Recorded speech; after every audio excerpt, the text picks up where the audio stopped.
কবি চন্দননাথ। ও মা, আমি কবিতা লিখেছি, তোমরা পড়বে কি তা? মার কাছে এসে খাতা মেলে ধরে ছোট্ট অপরাজিতা।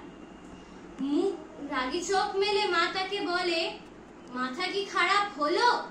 ছাইপাশ সব না লিখে বরং অঙ্কের খাতা খোলো। মুখ ভার করে গুটি গুটি পায়ে গেল সে বাবার কাছে। কবিতা লিখেছি, ও বাবা, তোমার দেখার সময় আছে? কবিতা লিখেছো? বেশ, পড়বো তো বটে, আগে খবরের কাগজটা করি শেষ। অগত্যা গেল সে দিদিটির কাছে। বলল সে, দিদি আয়, দেখ না কেমন ছবিটা এঁকেছি ছোট্ট এ কবিতায়। দিদির চোখে টিভি পর্দার ঝলমলে রোশনায় বলল, কবিতা তুই লিখেছিস? কবিতা না, ওটা ছাই।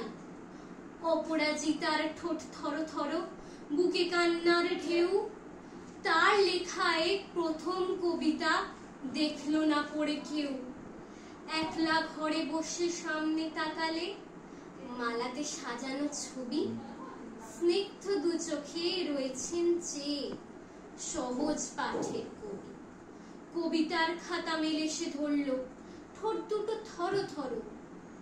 বলল, ঠাকুর কেউ না পড়ুক, তুমি এ কবিতা পড়ো।